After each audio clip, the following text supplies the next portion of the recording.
Welcome to the Kitchen and Jorn show. Obviously, it's just kitchen. I'm not hiding Jorn behind a rack. Jorn's actually sitting over there doing business stuff. So many of you had so many questions about plus size fashion that we thought we would just break it all off into a separate video, which is the video you clicked on and are watching right now. If you haven't seen the first video, you can watch it here. Either I'm pointing to a link or I'm pointing to our description box. Either way, I'm pointing to something below me. Click it. Whenever I do a video like this, I'm just like, all right, what are all the ways I gotta make sure that I say up front so that no one yells at me? Number one, obviously, I'm gonna answer all these questions from my perspective. I'm like a size 22. If you're bigger or smaller than me, you might have a different perspective. I'm basically an apple shape. You asked me. Caveat number two, I'm just answering these with the knowledge I have off the top of the dome. I'm assuming that if you're asking me these questions, you've already tried to Google it, and so you're just asking for like my opinion, which of course I'm so happy to give to you. Some of your questions I think were better suited towards videos of their own. So if you asked a question or you saw a question asked a bunch, like mask clothing, for example, I think that's just gonna be its own video. All the caveats that applied to the first video that I forgot about apply here too. I have my own personal preferences. These are just my opinions. Other people might feel differently. The title of this video is just please don't yell at me. Anyway, so let's start answering questions. How can you avoid camel toe? So actually the answer to this is very simple.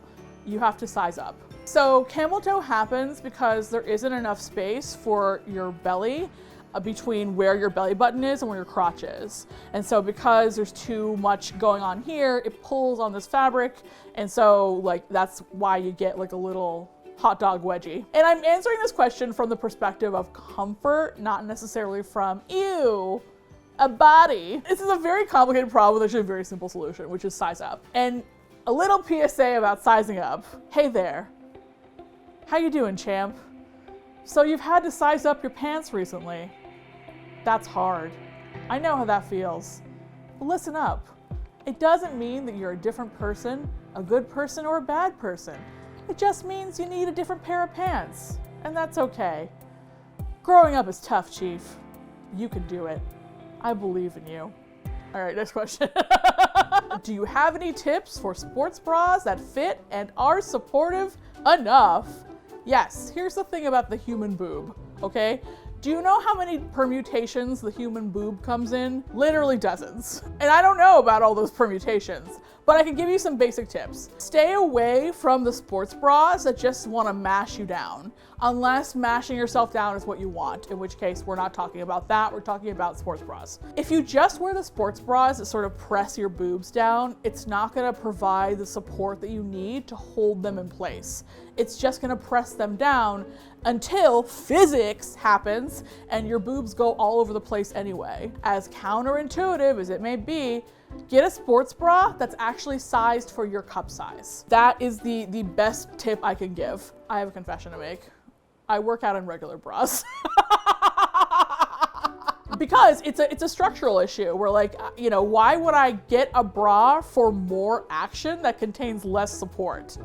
It doesn't really make sense. I think once you hit like a certain amount of circumference here, it's like there's no amount of belting down that's gonna stop physics from happening, okay? Science. I'm a woman in STEM, okay? I understand what science does to my tits. I'm not a woman. I mean, I'm only a woman in STEM when I'm pegging my wife. Anyway, sorry, continue. How do you nail the loose, flowy pants look? I'm so glad you asked. Flowy pants, they're back. Thank God. Here's the truth, obviously. You can wear anything with anything. Like a good thing to start with if you're like very nervous is to go with something tighter on top. I think that's like a good beginner. So like a tank top or a crop top or a tube top. Wear a tube top with loose flowy pants. I think like the whole thing is whenever you're putting together an outfit, you should have a variety of proportions. I mean, granted, again, you can wear anything. This is just like, I'm giving really beginner tips for people who like genuinely are like afraid to like open the door to their closet, okay? How do you find a good tailor? I actually have a good story about this. I wanna say 12 years ago, I brought a sundress that I really liked to a tailor because I needed to size it down. And what they did was they took my measurements and then took the dress and then just kind of vanished into the night. And then when I got back, the dress was a mess. A real like, ooh, wish I hadn't done that, or wish I'd bought 2 of these and saved one. Finding a tailor is trial and error. Definitely get a tailor that wants to see what a garment looks like with you wearing it. Do not give them something you love as the first thing. Give them something easy. Give them like pants to hem. Also, I would say pick someone who doesn't make any comments about your body. If someone starts like having some thoughts about your body, you take your money and leave. Is tailoring expensive? Yeah. Depends on what you're getting tailored, but yes. Tailoring is really for quality pieces that like you want to fit you really well. Actually, the dress I'm wearing right now was tailored to me. It was shortened by like 8 inches. I know, I literally the first time I put it on, I was like, who was this made for? This is made for like someone who plays basketball professionally. How to do the plus size baggy clothes style. Okay, I don't know if I'm the right person to answer this question, but I will answer it based on the fashion principles that I already know. I think if you're wearing something where everything is all the same proportion, the important thing is to change up things like colors and patterns. If something is a little bit busier on the top, maybe it should be less busy on the bottom, and vice versa. What do I have? Do I have anything baggy? So this is a shirt that I got that's like baggy. Look on the back, it says uncomfortable and also a bitch. Now that I think about it, I probably could wear this with like red wide leg pants. Or like even white wide leg pants. Maybe some like high-waisted sailor pants, although I've heard like high-waisted pants are kind of going out of style, but like not for me, bitch. They can go out of style for you. Kind of sounds like a you problem. How can you make a piece work when the size is right, but the fit is wrong?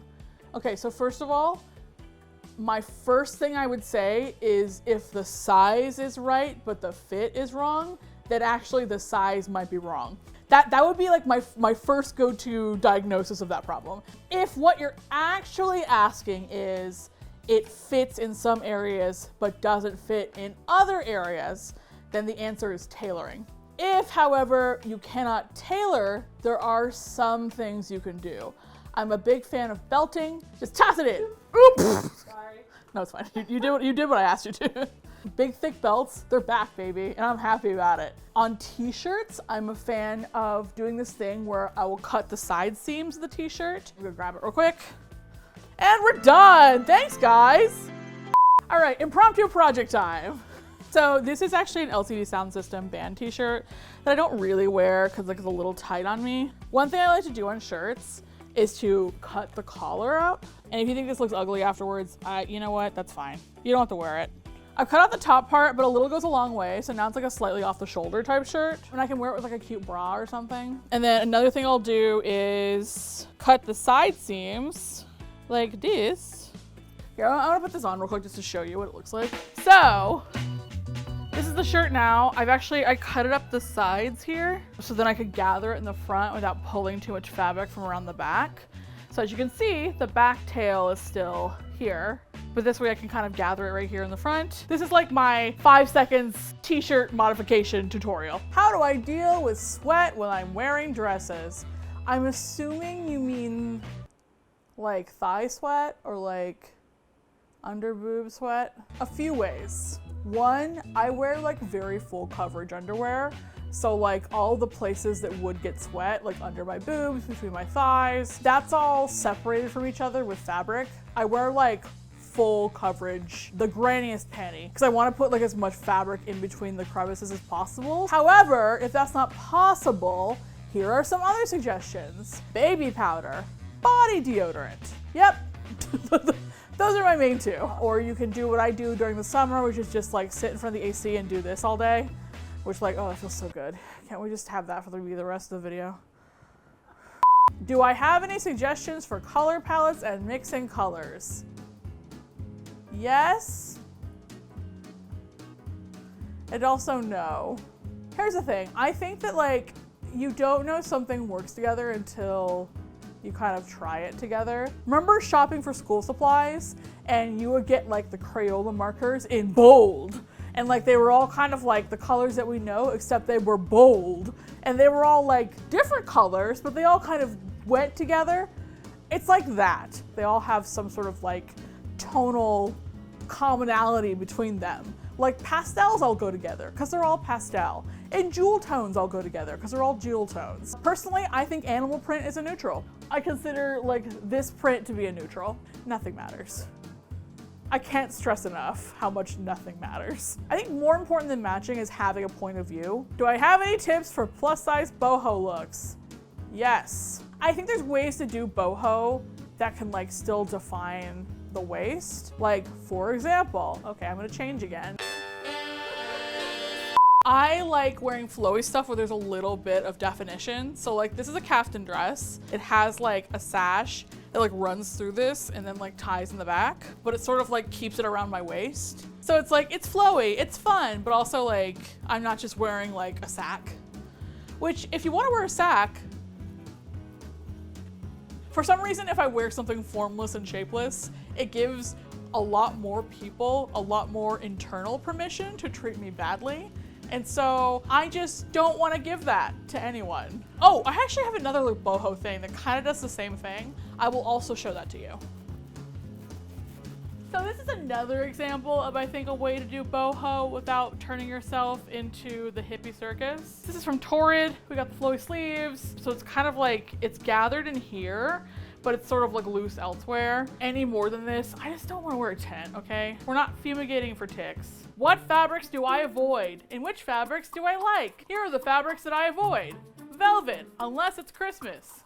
Corduroy, anytime. Plastic or pleather, I have one exception. I will show it to you now. So this top actually used to be owned by Lizzo. I got it at the Plus Bus. I can't even fathom how hot this is to wear, but Lizzo wore it, so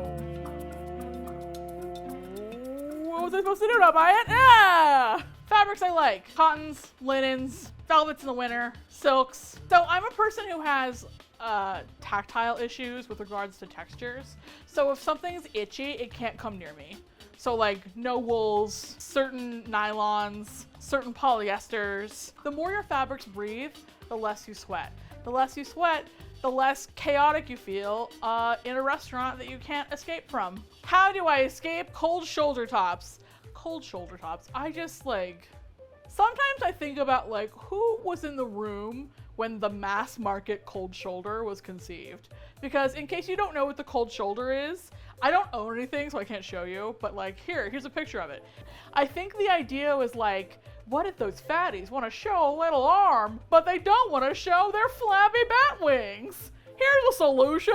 It's a cold shoulder top. The cold shoulder top is like synonymous with like bad plus size fashion from like the 90s and 2000s. If you were a fat child before, I want to say like 2012, your mother actually issued you a cold shoulder top on your first day of high school.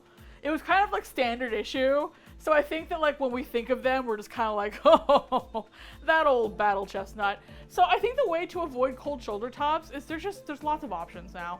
You don't have to wear them, just don't wear them. How do I avoid showing my fluffy arms? So first of all, you don't have to. Second of all, if you are self-conscious about your arms, if that's something you think about, I totally understand. Let me show you some options for what you can get.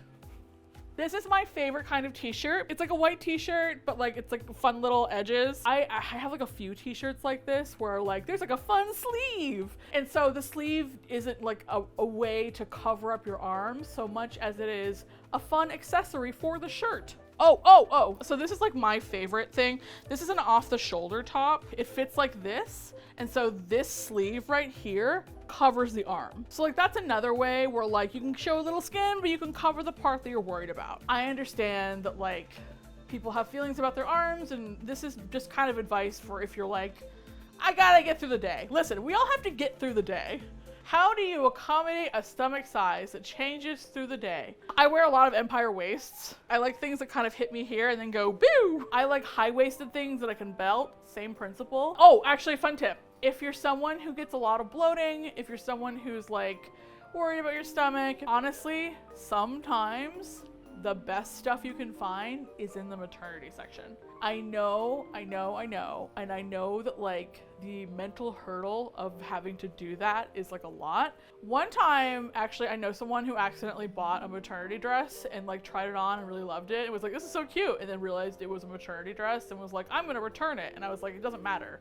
Like the baby police aren't gonna show up and be like, freeze, give me back that yellow sundress. How do you wear a cute miniskirt without having half your butt out? What's wrong with having half your butt out? What's the problem? I don't know what the question. What's the question? What's the problem? What's the issue? In all seriousness, I kind of want to break down this question a little bit. I would challenge the very premise of the question. Why are you upset about having half your butt out necessarily? Are you worried that because you have a fatter butt, that means that you will expose more skin? Because that is true. And I think a lot of fat women, especially young fat women, are penalized for that, especially like in a school setting. Like there's just more of them. And so therefore, even though they're covering the same amount of flesh, they might get hassled more. So like that is a real concern. And if that's your concern, then like totally understand. If that isn't your concern, if you're just kind of like morally sort of grappling with whether or not it's okay to show your butt, I would say that like most mini skirts that are built for plus size women anymore don't have that issue because they're long enough. As long as it's in your size, it'll be fine. How do you navigate very specific dress codes, like nice dinner parties? I have a story to tell. One time, I was invited to a rehearsal dinner for a wedding. The dress code was splatterproof cocktail. Yeah, do you not know what that means? Because I didn't either. I literally went into a spiral because I didn't understand what was being asked of me. Like, why did it need to be splatterproof? What cocktail dress is splatterproof? Are we gonna be sprayed with water? Does it need to be short? Can it be long? Should I actually wear a bathing suit? Is this a joke? It turned out that the rehearsal dinner was at like a lobster place and it was about like this is the splattering of butter. But I didn't figure that out until I got there. Dress codes for formal occasions are kind of about effort more than they are individual pieces. You know when you see people for red carpets that have like very elaborate, interesting outfits that aren't necessarily like traditionally formal, but they still feel like they fit in? It's the same thing for us. If you put forth the effort to make something look thoughtful and high-end and detailed and interesting and special, then I think it doesn't matter. This is a Betsy Johnson Torrid dress I wore. I wore this to like a theater premiere. It was like a production of The Prom. And I was like, ooh, prom dress. What else do I got? So this is actually a dress I got in Hawaii from Manaola. This is like a formal dress. It's like hand printed. As like an indigenous person and also cause like just how gorgeous it is. Like this is like one of my favorite dresses ever, but like this is like beach formal. I think if you're showing you made the effort, I don't think anyone's ever gonna be mad. I think it makes them rude if they go to you and they say, I don't think your outfit is cute enough. Like who does that? No one's gonna do that. No one's gonna think that. So I think like just make the effort and be fine. Do I have any recommendations for business chic looks? Okay, so here's the deal. I live in Southern California. I don't really wear business clothes anymore.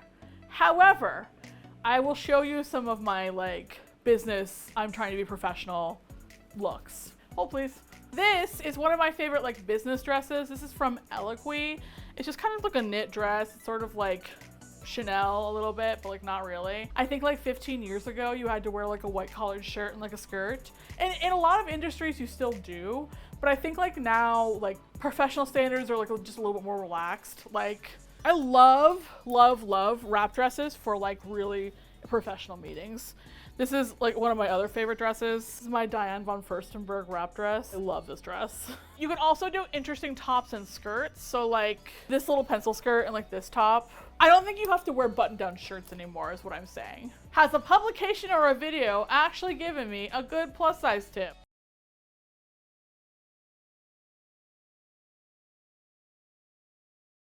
I don't know, maybe. Most of what I know about fashion, I have learned in like the mills of having to make content for the internet and having people make fun of my clothes. This all happened because of years and years of negative reinforcement. If you look at really early BuzzFeed videos, like the clothes I'm wearing are a little bit more like, I wouldn't have had like the rainbow dresses situation. I think I get a lot of styling inspo from the resale shops that do like Instagram lives.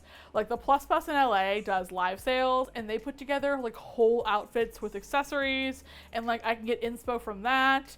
Honestly, the other day I was at Target and I saw like this little tennis skirt, this situation, And I was just like, okay, I guess I'm into collegiate, like, jock stuff now. When I see trends, I'm just like, why don't I make that my own? Why don't I try it out? Maybe it works for me. Maybe it doesn't. I don't know. So I think like my entire closet is sort of a best of all the stuff that I've tried before in the past and have mostly succeeded at. I couldn't even say the word succeeded successfully, so who's to say? Do I have any suggestions for patterns? Love them. Wear those patterns. I don't know. Here's a secret. There's no pattern that's gonna make you look thin or make you look a different size. So you might as well pick patterns that look pretty, because the more space you take up, the more space that pattern has to take up as well. You're just a bigger canvas. So be a big canvas. How short is too short for a crop top? Logistically, if you're not wearing a bra, too short is if you do this and you can see your nipples, and that's something you're worried about. If you're not worried about that, then this is a moot, but this isn't who cares? But if you are worried about that, do this and like see if, you know, you can feed anybody. And if the answer is yes, then like too short, or put on a bra or whatever. I don't know. I don't really care. I think anyone should be topless in public. It doesn't matter. None of this matters. And on that note, join us next time for more videos that do not matter. Listen, you got more questions, I'll give you more answers. They may not be answers you like, but they will be the ones that come out of my mouth. If you want more mouth stuff, please subscribe. Bye!